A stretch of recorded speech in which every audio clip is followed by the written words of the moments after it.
Be ready. 15 seconds.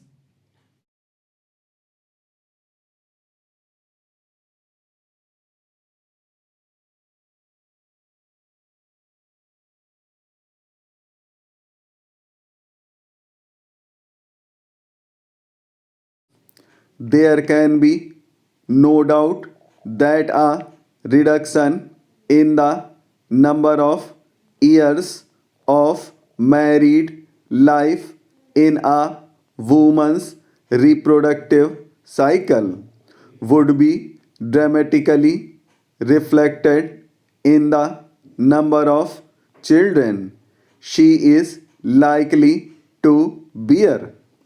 This measure was indeed adopted in 1978 when the legal age of marriage for women was raised from 15 to 18 and 21 for men. But this law from the start been perhaps the most flouted one in our country.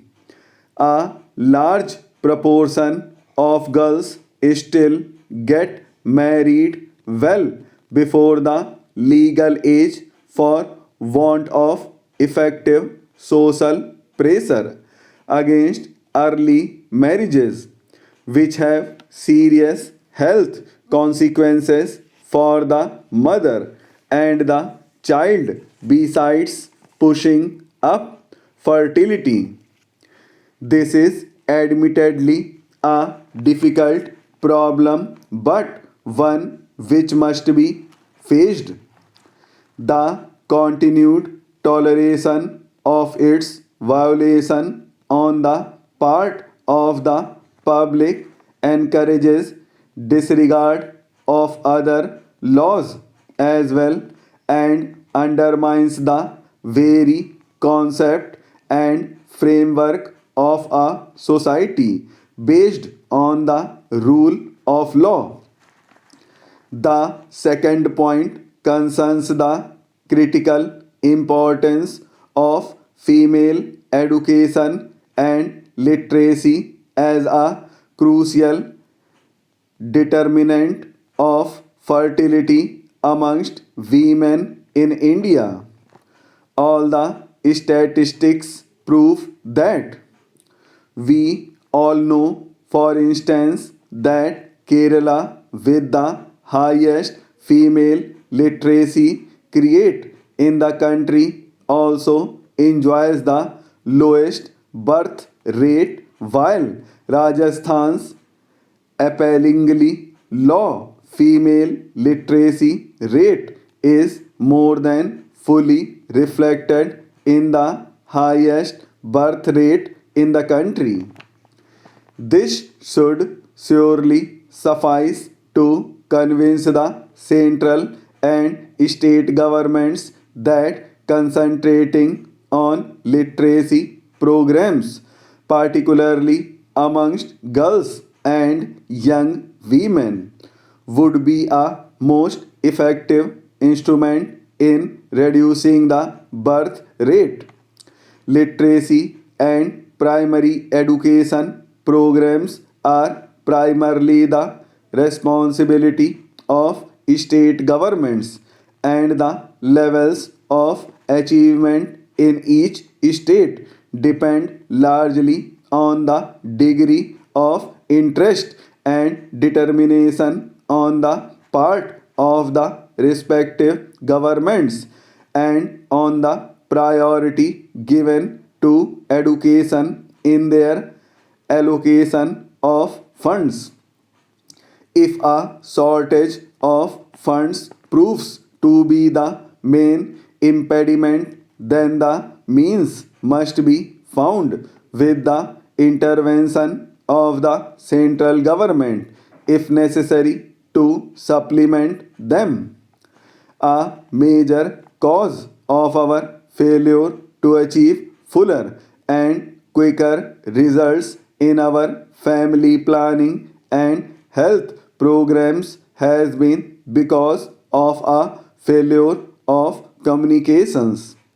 The act that large sections of our rural population have up to now been almost inaccessible except to their immediate neighbors because of their remote location and with no means of communication.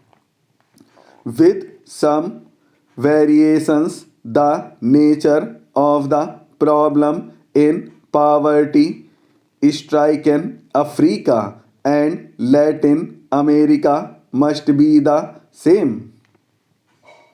Although all population strategies have to relate to specific cultural contexts, historical background, and contemporary economic imperatives, basically the central plank of a successful population stabilization strategy should be awareness of the risks, commitment to small family norm, and determination to achieve desired results in a reasonable time frame.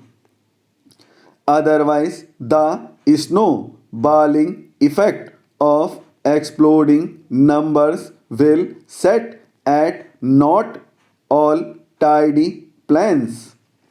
The two scourges we still face are hunger and environmental degradation. Both are of global character and therefore demand global solutions. It is a dismal thought that 750 million of the world's poorest people yearn to meet basic needs. In the words of activist former Prime Minister of Japan, hunger takes the lives of 13 to 18 million people annually. Three-quarters of these are children under the age of 5. It is appalling that as we sit here now, 18 children die every minute because of hunger. Can we be complacent about this tragic fact? In the mid 40s, several demographers thought that by the year 2000 AD, the world would have a population of 3 billion. These estimates have had to be revised upwards. It is estimated now that by the year 2020, that is, in just another 3 decades, the world may have to cope with 8 billion. It seems that since 1975, the decline in fertility in some of the third world countries has almost leveled off. In India, the world's second most populous country, for instance, the fertility rate has got stuck at 4.8. That means that India will overtake China by the middle of the next century. In Indonesia, too, after the initial successive reduction of fertility to 4.3, the downward trend has been arrested. During my last visit to China, when I complimented China on her achievement in slowing down growth rate of population, senior leader of China voiced anxiety at the slowing down of the process of reduction of fertility because rapid growth might well threaten China's elaborate development and modernization strategies. Are we not overstretching the Earth's natural resources? There are fears that production of food may not keep pace with the needs of the growing population. There may not be enough water for all. The environment will further deteriorate, resulting in more frequent visitations such as seasonal droughts and floods.